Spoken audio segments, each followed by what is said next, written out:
Yo, what's up, everybody? Y'all know who this is, man. This is the Golden Voice kicking off the live episode again of the Fade Hour. I'm gonna need y'all to go ahead and put down y'all brackets and pick up y'all drinks and pick up y'all smoke because this is the real motherfucking March Madness tonight. You know me who I am, Bruising Boxing, I'm all, and I'm gonna go ahead and kick it around the room to my fellas so they can introduce themselves while I go ahead and sip on this Imperial Stout that I got. And we gonna get to it. Man, the Golden Voice feeling himself today. I see. Okay. Starting off like that. You know it. This your boy Dudes representing Ringside Rave all day. Y'all know what it is with me, man. Ready to get to it. Got a little bit of sour diesel left. Got a little bit of platinum OG. Got a little bit of cookie dough. Mix it all up. Put it together and see what we got. Hey, I'm ready. What up, y'all? It's your boy Smoke from Free Smoke Boxing. I feel like I'm not living up to the name of Free Smoke and the Fade Hour because I haven't been faded or smoking on here in like a week and a half. But let's get to it. Yeah. What's good, y'all? It's Pascal, the New England representative. And I'm chilling here with my glass of Cabernet, the wash down, the spinach pasta and meatballs I just finished eating. You know what I mean? So let's get to this. Yo, yeah, you're right. Let's go ahead and get to this, man. Today we found out DAZN has go ahead and if you're not grandfathered in at the $9.99 price, they're going to go ahead and go up, which will stay into effect up until next March, I believe. They're now going up to $20 a month. They're also taking away the free the trial period as well. Which this is a move that is expected. So I just wanted to get y'all thoughts on it. And, like I said, it's nothing bad about it. Just want to discuss it since it occurred today in the boxing world. In the beginning, I remember they actually mentioned that they said they were thinking about increasing the price, but that was like a brief type of thing or whatever. But now, of course, they're making power moves. They got the Triple God, they got Canelo, they got Femi, the Nigerian guy. I mean, you gotta pay for these cats on the network, man. You gotta pay their extravagant prices. So I mean, it was to be expected that the price would go up. But I mean, they did it in a way. I mean, they did it with two deals. Like, I mean, you can pay flat for $99.99, which for month to month would be less than what you pay. If you pay now, or you can pay the $19.99 a month. So I think it's crazy that they. I mean, don't get me wrong. DAZN has signed a lot of good boxers, and there's going to be a lot of good fights on there, especially if Triple G agrees to actually fight someone. To have them offer like the $19.99 and then $100 for a year, I think they think that the people that watch boxing are like dumb as fuck. Some of them are pretty much dumb as fuck. But you know what? We got to understand that it's not DAZN does offer other content. They do. That's the one thing people don't understand. Like, I mean, right now in the U.S., there's MMA, which is Bellator, and a whole bunch of other MMA organizations. I mean, it's not just boxing. And then, of course, they have soccer. If you're Hispanic or an African, that's what it's all about. And then they also offer some other shit like cricket, which I never understood, except in that Cosby Show episode where Bill Cosby was making fun of it. And then I think I saw baseball on that motherfucker too in pool. Right, in some regards.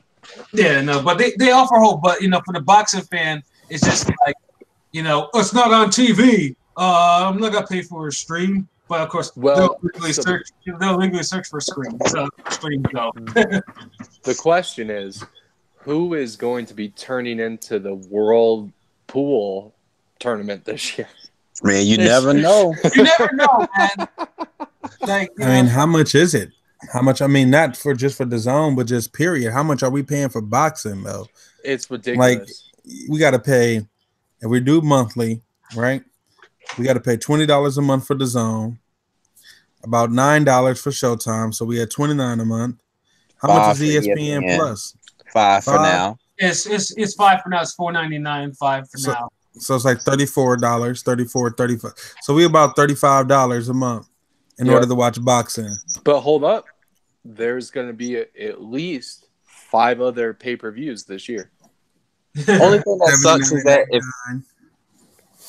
only thing, not to cut you off, news. The only thing that sucks if you were to elect to pay the $20 a month. Take this month for instance, you probably wouldn't be getting 20. You'd probably be really pissed off this month if you were a boxing fan. In regards to what the Zone has to offer this month, but there's lulls in boxing when it comes to scheduling fights, but. Yeah, like Pat said, you'd probably be better off just going to $100 for the year and get it out the way as opposed to wanting to pay monthly. Or you might just be like, hell, I'll just pay $20 for this month because I know I'll just get Canelo fight and some other good cards. But and the funny thing is that's part of the reason why outside of they signing the names that they have, because they probably want to stop cats from just doing the one and dones or whatever, or the cats that be. Well, I don't want to start blowing up spots in terms of how people get around the free trial. But I did. Yeah, I did. I ain't gonna front. You can pull out gift cards and get the free goddamn month. But that's I think that's the way. If you want to be flexible, we'll increase the price. $19.99 a month. If you don't want to pay all at once. So I think that's part of the way. That's probably another way that they're trying to maybe combat that. So $20 a month is they have to be putting out some 2013 Showtime versus HBO type shit. Hey, News. News. I didn't mean to cut you off, man. Go ahead and finish your thoughts, my brother. Oh no, I'm just saying, like, that's a lot of money a month. $35 a month if you choose to do that. Even if you go to $100 a month, it's just that the price of boxing nowadays. It's getting ridiculous for the quality of fight that's being put on in the ring. And it's just like every time, and I'm not even trying to talk about purses. I'm not even trying to talk about money. But it's like every other day, boxing has something to do with money. And then say, well, business has something to do with it. It has everything to do with the sport. Mm-hmm. I don't know if I should call it boxing or if I should just call it business. At this point, yeah. You know what I mean? Like, at the end of the day, business stops more fights happening than actual fighters losing in the ring. You lose at the table, you don't get the fight. It don't matter about what you do in the ring.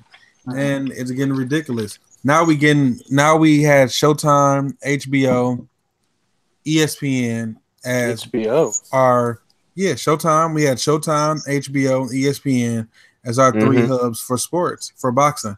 Mm-hmm. Then now we're at DAZN, Showtime, and ESPN Plus, and ESPN, but regular ESPN, right? But it's bringing in these additional packages that we're having to pay for, that the networks used to just get, and they pay the fighters. It's almost like if you were, how can I put it? It's almost like if, as an NFL fan, if you were forced to pay for a subscription to watch your team.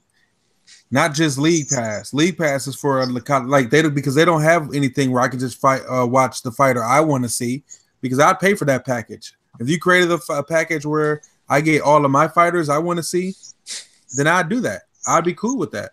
But I don't want to pay I don't want to pay $10 a month for bum fights. Yeah. I don't want to see it. It's not worth $10. I don't care how much they think they're worth. I mean, you're not entertaining me. Just because you're in the ring fighting don't mean you're entertaining me. So I have to pay for you. Some of these fighters don't deserve my $10 a month or $8.33. So that's where I have the issue with. And I just think something needs to be done, man, in the sport, because we're getting too financial and getting more and more away from the sport. So the science. I said something about this on the place where we all met, Pause, the other day. Boxing is turned into like the kind of new version of hip hop. And hold on, stay with me for the analogy. Hip hop has turned into like all about pocket watching and all about how much money you have. And yeah, that's always been an element of the game. But more so now than I can ever remember is when I've been a fan, which is Like I've been a hardcore boxing fan for at least like 8-9 years, something like that. More so now than ever, they talk about how much money people are making and all that shit. And it's become, yeah, business has always been a part of it, but you didn't really see the figures out there, and it wasn't such a central theme to everything. Now that it is like almost like news said, it's hand in hand with the actual fights. The shit is kind of, I don't know, disgusting. Like I almost had enough of it. Yeah, I mean, yeah, it's really ridiculous too. And I remember talking to people about this, like, business, like, stop, talk about the fights, try to stop, the business isn't shit, The only thing about business I care about is will it get the fight made, Right. And then afterwards just go from there. Like, I also said, I was like, the difference between Fighter X making $7 million and them making $30 million, to me, I mean, yeah, good for them if they get the extra 23 mil, but it doesn't affect me like literally at all. Right. Right, and that's the thing. And they expect us to. I'll go ahead, Mel. And well, just not to sound like callous, but it's like, yo, like if you're getting paid what you're worth to box, right? Once you get paid up to that amount, like I stopped caring after like $8,001. Like you got cats in UFC like taking, spinning head kicks for like $38 a night. I mean, as far as that go, I mean that's just a bad career choice. But as far as the boxing goes with it, man, it's just that. It's like, what do you want me to talk about? If you want me to talk about your boxing abilities, get in the ring. If you want me to talk about what you do only inside the ring, stay inside the ring. Fight.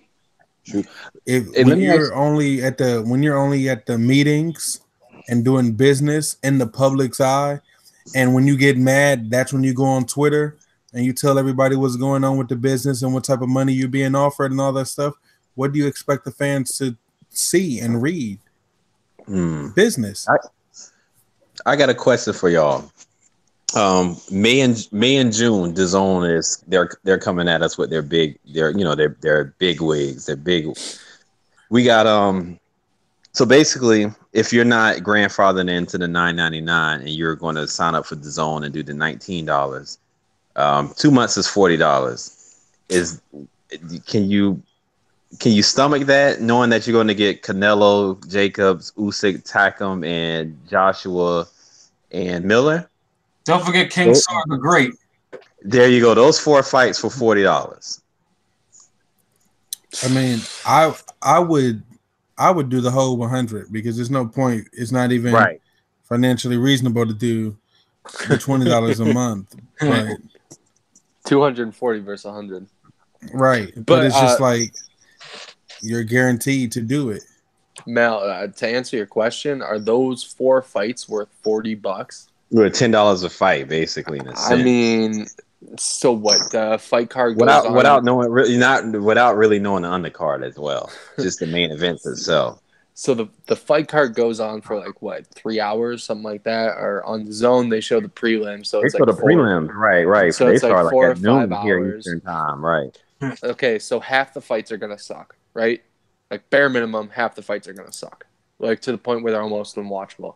I mean, when was the last time that we had a card just of straight fades all up and down, like from the prelim to the main event? Been a while. I want to say that Joshua Povetkin had a few on there, but that's stretching here. The Golden Boy card, the first one had fade straight up and down. Okay, but I know what you mean. I know you're getting that smoke. Like, not enough to be like, yo, I'm about to park here at 12 o'clock and watch all this shit until the main event type shit, right? Yeah, but there hasn't been a card, and it would even go back. There hasn't been a card that was like at least more than 4 or more fights that have been straight fades. Like I haven't seen that rarely happens, right? Yeah. But so what I'm saying is, if you got a card that's gonna have 5 fights, right, and like 3 of them you could, give a fuck about, right? So you got 2 fights from each card that are going to be quote unquote good, and you extrapolate that. So 8 fights for $40. When you put it like that, it makes it sound way worse than it is. Because shit, you know, I mean, like for real, I think for that example, you're just overthinking that a little bit. Well, I'm thinking that, man, about we shouldn't even have to pay for this, man. Yeah, I'm thinking like about we shouldn't have to pay for this. About spending I'm tired that of paying money for them and going to see a card live. Like $240 a year. That's definitely decent tickets to a live card. Yeah, that's also very true. You know, but yeah, I mean, it's just boxing has evolved for better or for worse, and I mean, I think part of my whole thing about the streaming options becoming so that's what is popular. That's what we're moving to, anyways, right? Because I mean, but like I said, for years though, TV ignored boxing. Like there was never an effort to really put boxing on TV. Like even there was even stuff like this during during HBO Showtime. Put them on network TV. So you don't have to pay so you don't have to pay the premiums for HBO Showtime. And now and it's like most people didn't really support it then, and now it evolved. Now evolved to this, and because now the premiums are pulling out of the game, and we got streaming options now. True. Like TV ignored boxing for way too long, and this is what happened. What was your question, News? I said, and who did it? Who do we blame? The HBO for leaving the game before? I mean, like who do we blame for HBO leaving the game? Well, I mean, HBO, I know who I blame. Who you blame, brother? I blame the promoters. I'm blaming the promoters for for using that space, that prime time space that they had on HBO, and sour the name of HBO with the trash fights they gave us to end it. You know what's crazy? One thing, the promoters. I see what you're coming from, but I know what Pat said. Pat did have a good point that made me think one time when he was like, when you think of Fight of the Years, a lot of the times it did come from HBO. Back when the promoters used to give us the fights that we needed. Well, yeah, you're when right. They actually respected HBO Championship World Boxing. I mean, World Championship Boxing. Even Boxing at the Dark had respect on its name. Hell yeah! Yep. That's when you saw the real. That's when you saw them fade. That's when you saw hungry fighters. I mean, I know that we all have at least like 3 or 4 HBO moments, if not more than that we remember. But I think it really happened when that kind of divide happened and it became HBO versus Showtime. And that was just kind of like the start of the end. Now, keep in mind, I haven't been a hardcore boxing fan for 20 years like Pat has. So he probably has a lot more knowledge on something like this. I'd say this decade, really. Basically, we're referring to this decade. I mean, back then, HBO Showtime, it was a rivalry, but it wasn't the focal point because everyone knows HBO had the names, but Showtime had the hardcore boxing fights that everyone liked. I mean, that's why Corrales, Castillo was on Showtime. Yeah, the Marquez and Vasquez. Vasquez and Marquez, right? Well, I mean, but people understood that you could see great fights on both. Depends. Like I said, you can see you can see names on HBO, but if you want to see like a fade or a really classic fight, you go to Showtime. I mean, they worked in harmony, but yeah, the promoter divide, the whole thing with Heyman and Golden Boy and Oscar, and fucked a lot of shit up, and then and then networks picked sides, and you got what you got. That's. And if you guys, if you remember, in 2015, Adrian Broner fought John Molina and Keith Thurman fought, I think, Robert Guerrero. Yeah. On the debut of PBC. PBC on NBC, and it was supposed to change everything. Like that was it. Like we're gonna be done paying for boxing, all that stuff. It did. Yeah, it did signal a change too. It did signal a change too because I think the ratings did good.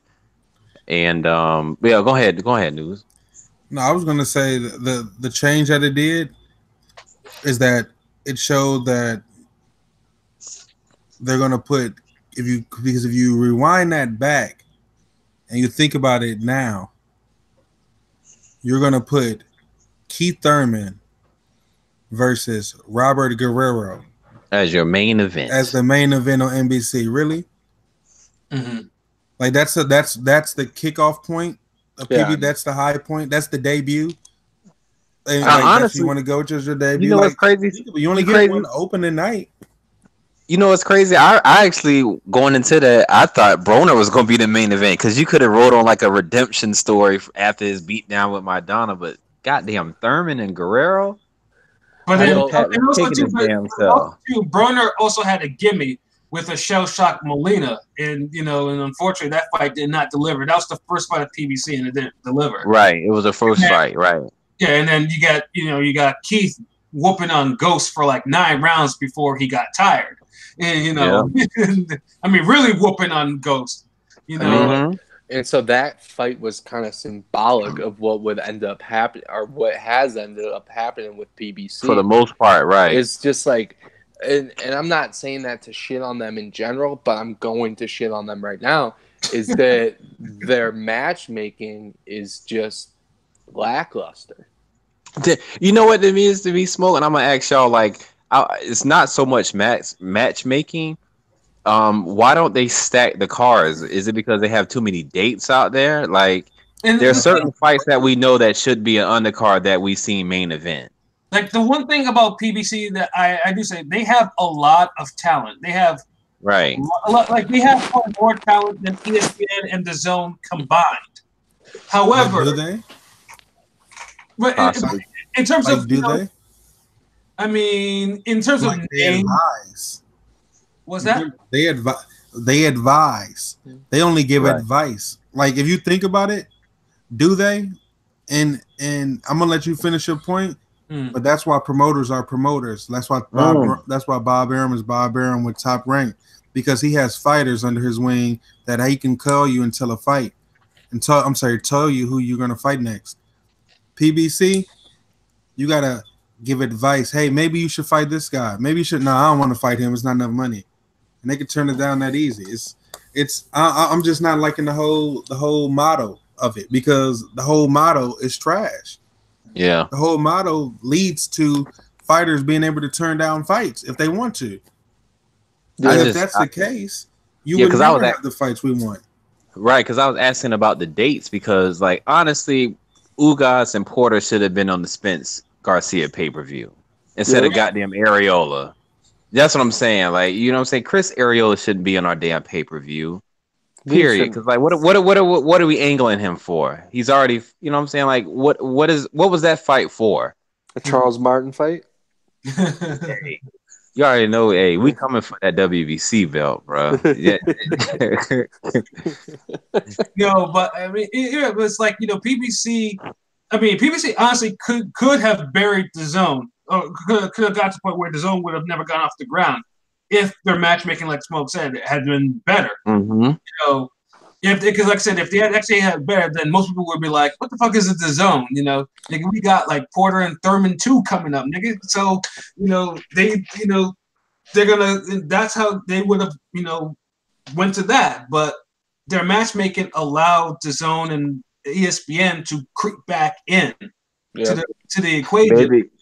Yeah, probably if they would have made Wilder and AJ earlier, they could have buried DAZN. Yeah, man, not even that. We didn't even have to get to that one. Spence like Porter. There's tons of fights they could have made. Yeah, that would have buried. They could have made Gary Russell versus Leo Santa Cruz if they really had 3 years fighters. Ago. 3 years ago, if they really had the fighters. If they really had the fighters, they could have made Errol Spence versus Sean Porter like 3 years ago, when Spence was asking for Danny Garcia and Sean Porter and Keith Thurman. Super middleweight could have been a co-main event. There's way too many fights that with PBC that I feel like if they really had some control over their fighters or some power with the fighters, we would have these fights. But the fact that we don't means they cannot possibly have the control over these fighters to make fights for them.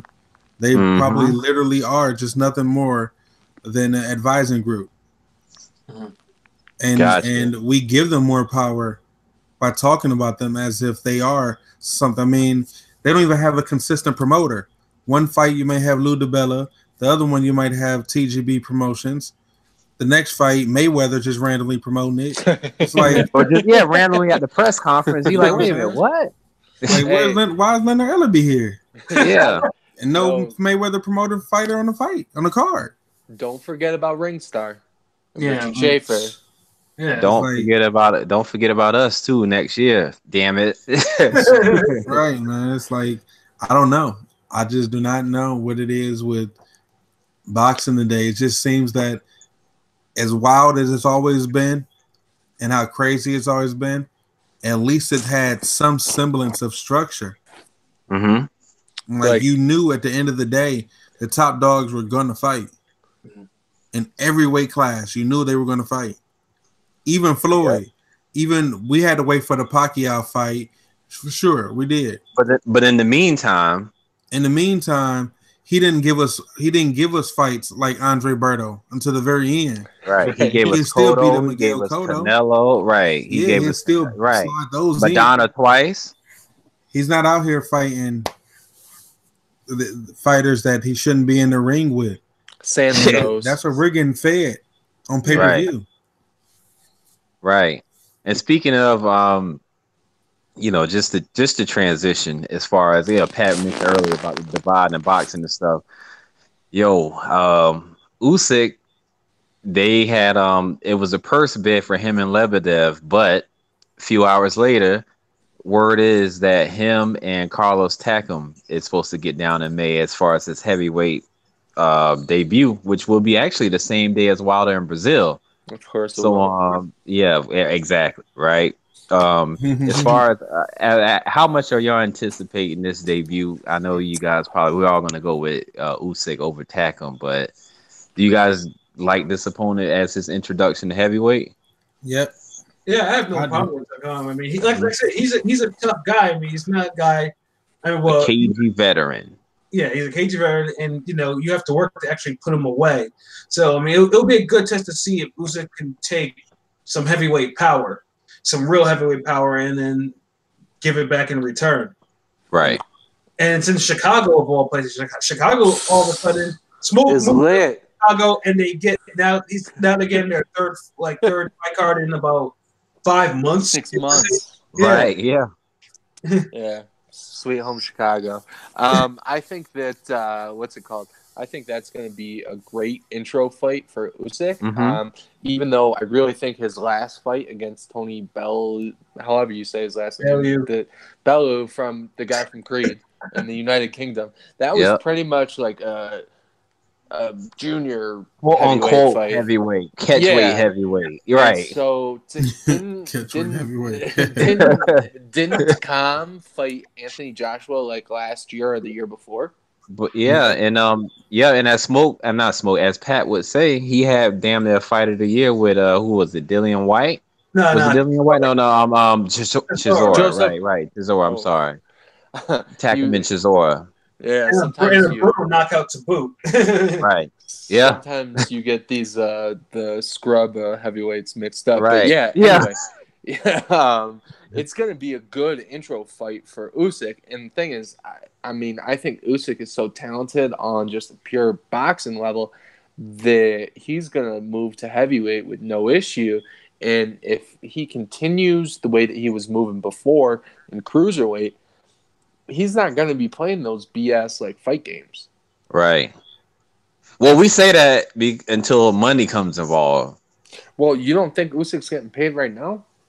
Yeah, but I mean, cruiserweight money is different from heavyweight money. Shit, cruiserweight 1.5 mil is different from 6 or 7 mil. Which I'm not saying he'll be making it, but you know what I'm saying. Once Eddie Hearn, when it comes to start negotiating the fight, Big Baby and shit like that, then we'll see. Because Loma don't really have issues with money and making fights. So you're right.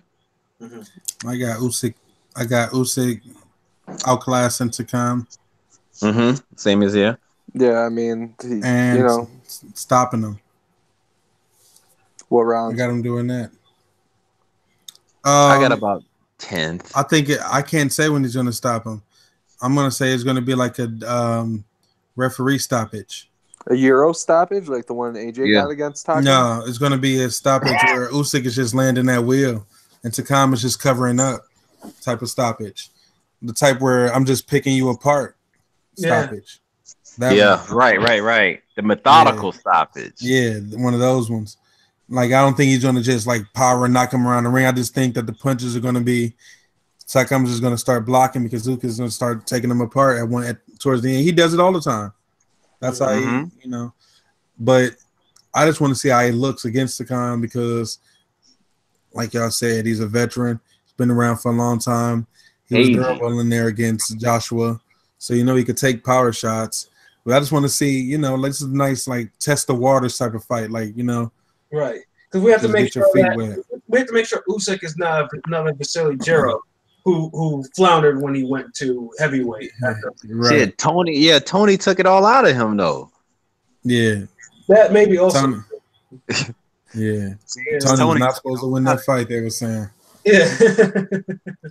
And speaking of heavyweight, moving up to heavyweight, just throw this in there real quick.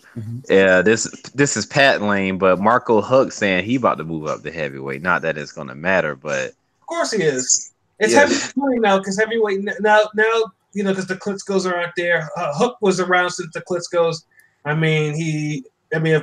He lost it. He'd been a heavyweight before. He lost to Povetkin. Povetkin. Yeah, he like by majority. So it's like, heavyweight's popping now. So, let me try to get this heavyweight bag, even though he's probably past it right now. So, I wouldn't be surprised now you're going to see the older cruiserweights trying to move up. Not everyone could do it, like brother Steve Cunningham tried it, unfortunately he didn't have a lot of success doing it. Shout out to my boy, Steve Cunningham. I'm about to say, Pat, watch how you speak on him, brother. Watch how you speak on him. Heavy-handed Steve Cunningham. I'm trying for USS, man. I told you, Steve Cunningham's one of my favorite fighters, but I'm saying, though, I'm speaking truth. Like, he went up to heavyweight and, he had mixed results. Right. So that's the right way. That's the perfect word to use. Mixed results. Yeah. Hey, and speaking of results news, today it was announced officially announced for May 11th, Hurd versus J-Rock, man. Can you give me a quick as you know how we'll do. The week of the fight we'll dive more into it, but as of today, how do you see that fight playing out? I'm thinking that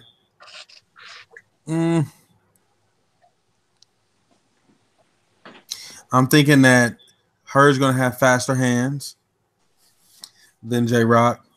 I think J-Rock is going to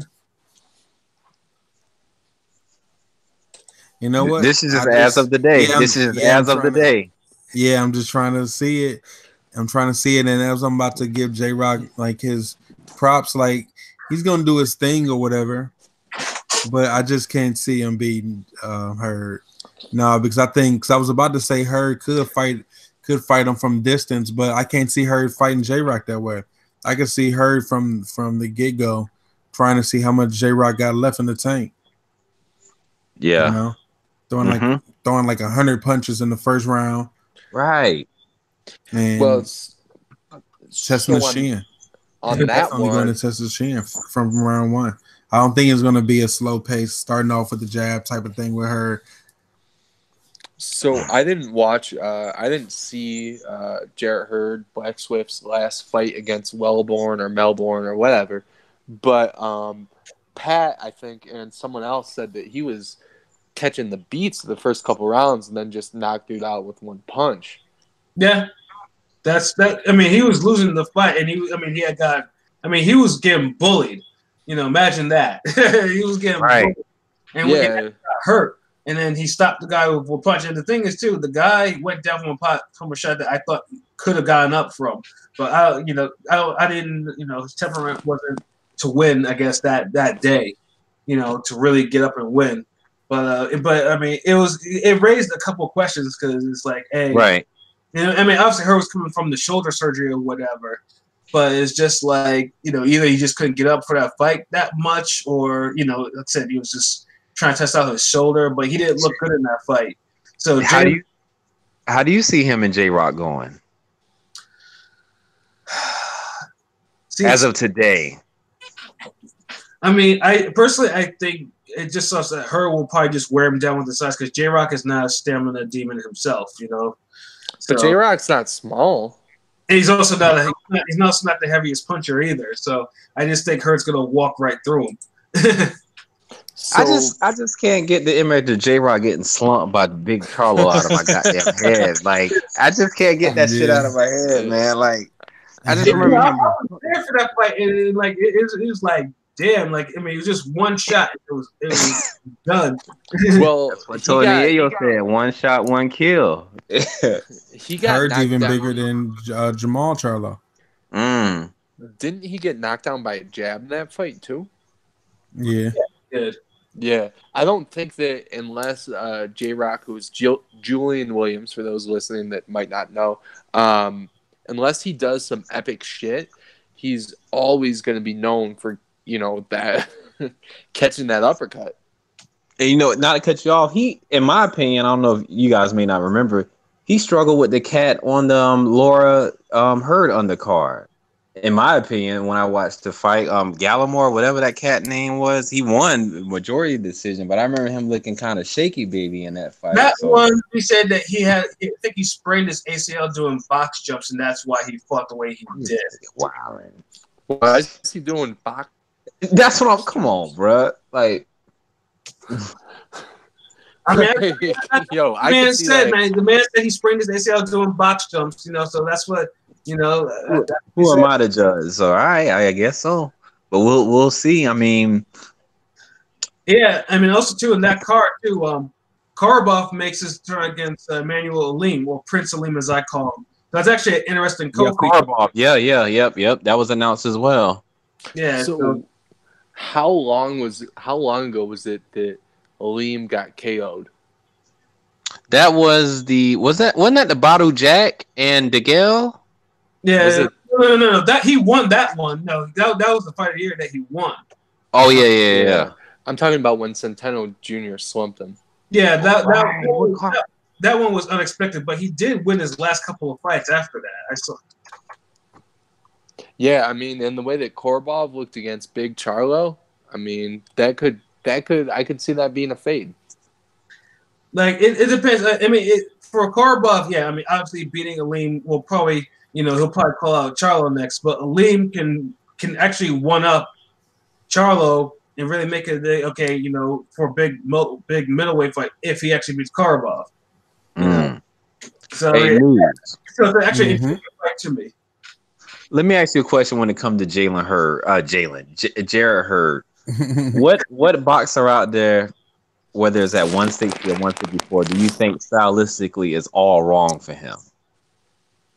At 160 or 154? Right, that's all wrong for Jarrett Hurd. Let's see. I mean, there's a few. At 154, I can't think of anybody that would be that I would tell him to stay away from. I already seen him beat Lara, and I don't think anybody has the power to really force him to stay away. At 160, there's a lot. Every top middleweight. I'll tell him to stay away from GGG, stay away from Canelo, Andre, Jacobs. Yeah, I tell him all that because I need to see him is this a difference having that weight advantage, beating up 154 pounders and then going up to middleweight and doing the same thing? Out of those four, who would be the number one that you would say just avoid blank, period? By all means. Yeah. I'll tell him to stay away from Canelo by all means. I'm sorry, not Canelo. I'll tell him to stay away from Andre. Because Andre can do everything Lara can do except for he's not going to fade down the stretch. The only thing that you can do to Andre is hope to knock him out. I don't believe there's nobody that's going to be able to outbox him at 154 or 160. Yeah, I would say that there are. I mean, I'm sorry. Hold on, Smoke. Let me put this in too. And he's 6'1", and he's a lefty. Like he's not going to be undersized against Hurd. So, and I say in a weird way, he's kind of fresh too. You know what I'm saying? He hasn't been beaten up on like Hurd has. Because at some point, I always think all them punches Hurd take on the catch up to him. But that's just Well, so. What were you about to say, Smoke? so I think out of all the middleweights, at least right the second, the title holders, Danny Jacobs would be the quote unquote easiest fight for Hurd, and that would be a hell of a fight. Like that would be extremely difficult. It would be his hardest fight times 2, right this second. So I I think that Jarrett Hurd at 160 could still be formidable, but he would definitely have to show us against a mid-tier guy like a Korobov almost, or a Charlo at 160, to really before he got him with anyone real. Right, because outside of Canelo, doesn't the big wigs at 160 have like amateur experience? Which I mean, be able to box. Like, does Andre? Yeah. So Andre has lots of amateur experience. Right. Yeah. What about you, Smoke? What do you? I'm not Smoke, but Pat, what do you think, man? In terms of her, yeah, I mean, I do agree. Andre's probably the opponent that Hurd will probably need to stay away from. I mean, I do think Hurd will. I mean, Hurd might actually get. Andre. If Andre had more of a inside bullying game, I would say Hurd would probably get KO'd by Andre. but I do think Hurd will get embarrassed by Andre if they ever fought. Damn. Canelo and Hurd it will go down to the stamina tank, really, and I think Canelo knocks him out, body shot. I don't know about all that. Hurd is big, man. Hurd is big. Big, yeah. News, you right, bro. He's a big motherfucker, man. He's 6'2". Yeah, and Canelo's only like 5'7", 5'8". So it's. I mean, there's gonna be a lot of Canelo to keep off of him. Yeah, because Hurd come in the ring at like 175 too. Yep. So when I was at the Mikey Garcia Robert Easter fight, Leon and I met Hurd, and I'm sure I think Pat you have too. Hurd has the frame of a big motherfucker, like 215 pounds type dude. I mean, Hurd could probably be a light heavyweight, like it'd be a natural light heavyweight. Right. Yeah. Because I think he was saying like he has absolutely no issues making 154. For now. yeah, you're right. That youthful exuberance, right? Yeah. But yeah, I just wanted to get to our last topic. We've ad nauseum this week we've been talking about Joshua and Wilder, and the last few days it's been reported, not confirmed, but reported the terms, financially of the offers made to Wilder as far as the getting to an AJ fight or a Fury rematch. I don't even got to go into it. But I just wanted to, just have a quick discussion on it and see how you guys feel about what was offered to him. Do you guys kind of okay with that? Regardless of him, not him turning it down, but what was offered to him, you'd be like, okay, that was a good deal that was offered to him. Stuff like that. So the way I see it is he was offered a fight, a Mando fight that he has to take, and then 2 fights against Anthony Joshua. So attach whatever money you want to him. I'm taking that deal 100% of the time. Yeah, ditto. I mean, like I said, boxers, they have a short shelf life. So it's like if someone's offering you that amount of money and you turn it down, then you would hope that the reason why you're turning it down is actually more money waiting for you. And of course, we don't. That's the unknown factor. We don't know what Showtime is offering, if they're offering it at all, because all we've heard from Wilder is, staying with loyalty, which is, in boxing, it's endearing, I guess, to be loyal, but it's just like, what is Showtime offering you that you would turn down very lucrative deals from DAZN and also ESPN too. So it's to me, like I said, now it's just a wild card, really, of what of what's going on. Right. I don't even have anything to say about it, man. Honestly. I know you. Yeah, no, news is all business out on this whole on the whole fight game. I mean, Yeah, yeah, because man, that's all they doing, man. These dudes should be in there fighting for their legacy, man. Instead, they fighting for their future. And I understand. But you can't knock that. I know you're not. I know you're not. Yeah, Right. you've never knocked that. No, I mean I agree with that. But that's my point is my point with it is that they don't want us to talk about that. But everything is about it. So how am I supposed to approach the situation? I can't say, well, he's going to do this or he's going to do that.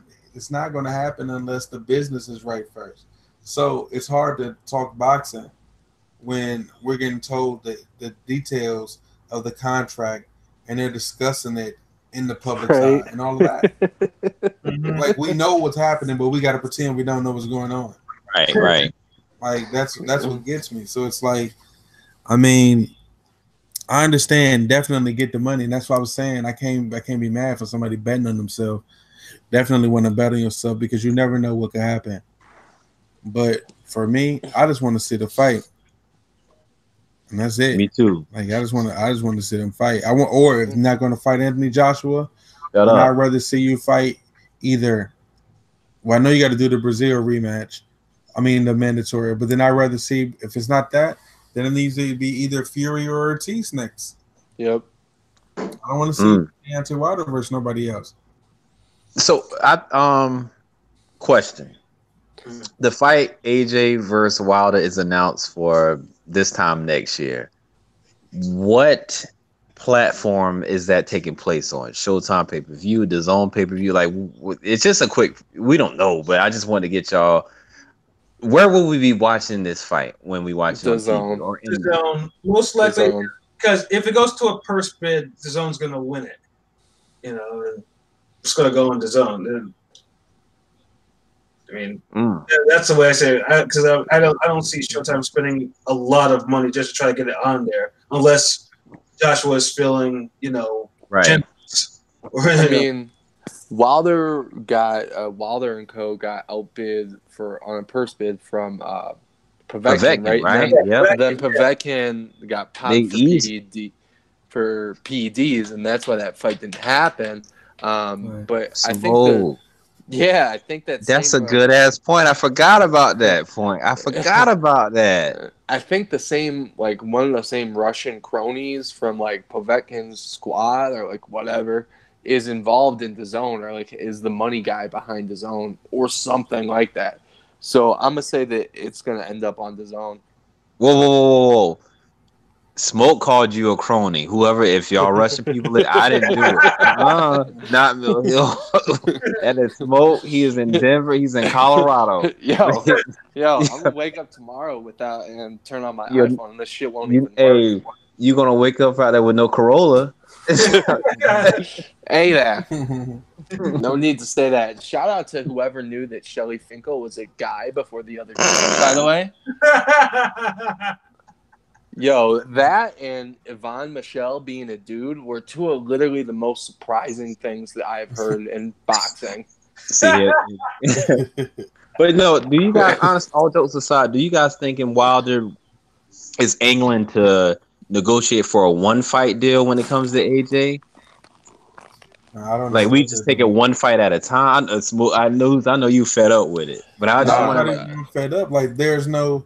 That's what I'm saying. There's no structure. Right. What is it? Because like, are you angling for a one fight? Like, how do you go from Luis Ortiz, Tyson Fury to Dominic Brazil mandatory? Like, what's next? Like, we don't have no thought of what's next for them. Right. I literally don't know. There's no rumors of anything next for Deontay Wilder or even Tyson Fury. Like, I really don't know. Yeah, I mean, they should be running it back. Yeah, that should have. Yeah, I would have. Yeah, you're right. Like I said, I was just trying to put myself in the thought of Wilder's team. Like, are they trying to angle for a one fight and the percentage and not the flat fee? But like, I that's where I'm thinking because they might be thinking like, hey, shit, you gonna give me 40, but this fight can make 140 million, and AJ gonna get 100 million. I only get 40. What the deal? So I'm just trying to see it from their perspective. That's all I was Yeah. doing. I mean, if we talk about their business anything more, I think that we're gonna need to get a little bit of cut of that. Yeah, hey, we're gonna need to get an LLC. But for real. Mm-hmm. We just want the fights, man, and that's all. I guess that's the bottom line. It's getting a little frustrating. Like I always point back to news saying 2019 and 2017. He said 2019 would be the year, and he looks to be wrong as of Right. now. As of now, man.